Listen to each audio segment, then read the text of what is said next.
बिस्मिल्लाहिर्रहमानिर्रहीम। अस्सलाम वालेकुम। बायोलॉजी क्लास 10 में आज हम करेंगे एमसीक्यूज़। बायोलॉजी क्लास 10 चैप्टर 6 से इनहेरिटेंस। एमसीक्यूज़ नंबर 1 है, branch of biology deals with the study of heredity and variation is called. Biology की वो ब्रांच जिसमें हम हेरिडिटी और वेरिएशंस की स्टडी करते हैं वो क्या कहलाती है? ऑप्शन ए है inheritance, option B heredity, option C है जेनेटिक्स, ऑप्शन डी है एवोल्यूशन। एमसीक्यूज़ नंबर 1 का आंसर आएगा option C genetics. MCQs number 2 है, the way by which gene transmits characters from parents to offspring. जो parents होते हैं उनसे ऑफस्प्रिंग के अंदर जो है जीन्स किस तरीके से कैरेक्टर्स को ट्रांसमिट करती है, वो तरीका जो है वो कहलाता है इनहेरिटेंस। ठीक है, ऑप्शन बी इसका आंसर आएगा इनहेरिटेंस। लेकिन अगर इसी एमसीक्यूज़ को थोड़ा सा हम चेंज कर दें, यहाँ पे वे ना पूछें, तरीका ना पूछें, बल्कि वो कैरेक्टरिस्टिक्स पूछें कि जो पेरेंट्स से ऑफस्प्रिंग के अंदर जो कैरेक्टरिस्टिक्स ट्रांसमिट होते हैं उनको क्या कहते हैं। जब कैरेक्टरिस्टिक जो ट्रांसमिट होते हैं उसको कहते हैं हेरिडिटी। ठीक है, तो ये एमसीक्यू जो है थोड़ा कॉम्प्लिकेटेड है। जब वे पूछेंगे हमसे इनहेरिटेंस आएगा, और जब कैरेक्टरिस्टिक्स पूछेंगे तो फिर हेरिडिटी आएगा। इस एमसीक्यूज नंबर 2 के अंदर आंसर आएगा option B inheritance. MCQs number 3 है, two similar chromosomes in a cell which are similar in shape, size and position of centromeres are called.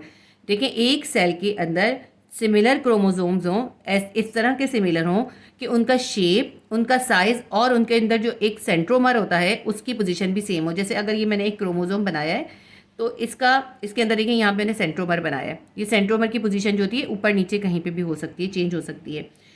बिल्कुल जो इसका सेम होगा, जिसके साइज, शेप और सेंट्रोमर की पोजीशन भी सेम होगी, वो ऐसे क्रोमोसोम्स को क्या कहते हैं? ऐसे क्रोमोसोम्स कहलाते हैं होमोलोगस क्रोमोसोम। एमसीक्यूज नंबर 3 के अंदर हमें ऑप्शन दिए थे, option A chromatids, option B arms, option C homologous, option D homology. MCQs number 3 का हमारे पास आंसर आएगा option C homologous. Homologous chromosome वो क्रोमोसोम्स होते हैं जिनके साइज, शेप और पोजीशन ऑफ सेंट्रोमर भी सेम होती है।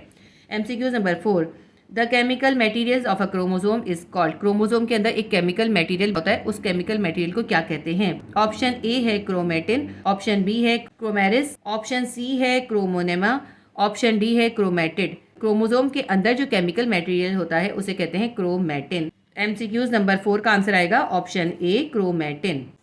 एमसीक्यूज नंबर 5 है, the outer part of DNA helix made up of sugar and phosphate is called.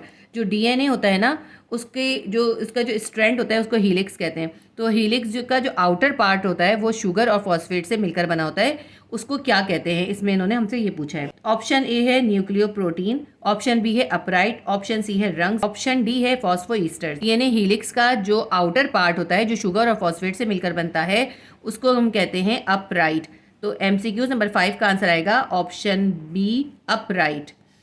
DNA का आउटर पार्ट तो अपराइट होता है और जो इनर पार्ट होता है उसे कहते हैं रंग्स। तो देखिए, अब ये जो एमसीक्यूज आया है ना, तो इस एमसीक्यूज को चेंज करके किस तरह से आ सकता है कि वो आउटर की जगह इनर पार्ट दे दें, तो फिर आप रंग्स लिखेंगे। लेकिन ये जो हमारा एमसीक्यूज नंबर 5 हमें गिवन है उसका आंसर आएगा option B upright. MCQs number 6 है, the small segment of DNA which has information to code one protein is called. DNA का वो स्मॉल सेगमेंट जिसके अंदर प्रोटीन कोड की इंफॉर्मेशन होती है उसे क्या कहते हैं?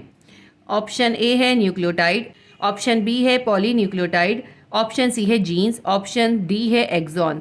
जो डीएनए का वो स्मॉल पार्ट जिसके अंदर प्रोटीन कोड की इंफॉर्मेशन होती है वो होता है जीन। तो एमसीक्यूज नंबर 6 का आंसर आएगा ऑप्शन सी जीन्स, इसका आंसर आएगा। एमसीक्यूज नंबर 7 है, the exact duplication of DNA is called. DNA जो होता है वो डुप्लीकेट हो जाता है, यानी बिल्कुल सेम जैसा डीएनए होता है बिल्कुल सेम वैसा ही डीएनए एक और बन जाता है। इस डुप्लीकेशन को के लिए जो है एक ख़ास टर्म इस्तेमाल होती है, वो ख़ास टर्म होती है रेप्लिकेशन। अब इससे कंफ्यूज हो जाते हैं बच्चे, डुप्लीकेशन से डुप्लीकेशन लिख देते हैं। नहीं, जब डीएनए की डुप्लीकेशन होती है यानी वो उसका डुप्लीकेट बन जाता है तो उसको कहते हैं रेप्लिकेशन। आपने रेप्लिका सुना है ना, रेप्लिका मतलब ही कॉपी।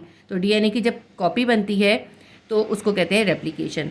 एमसीक्यूज नंबर 7 का आंसर आएगा option B replication. MCQs number 8 है, if both the parents donate same factor of a character is called.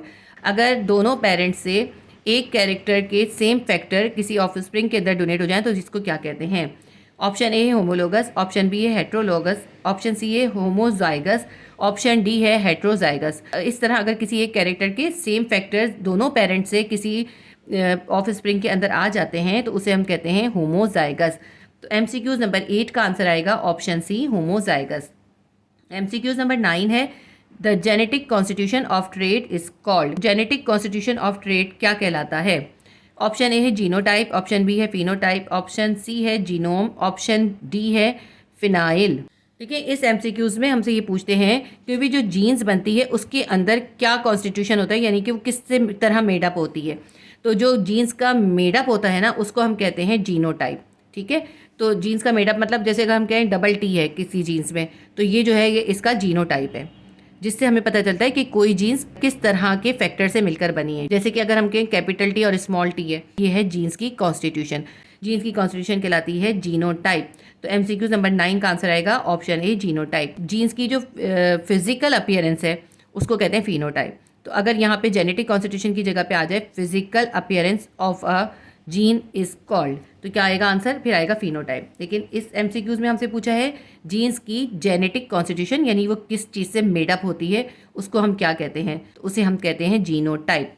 MCQs number 9 का आंसर आएगा option A genotype. Chapter number 6 के एमसीक्यूज कंप्लीट हो गए। Please do like, share and subscribe my channel. अल्लाह हाफिज़।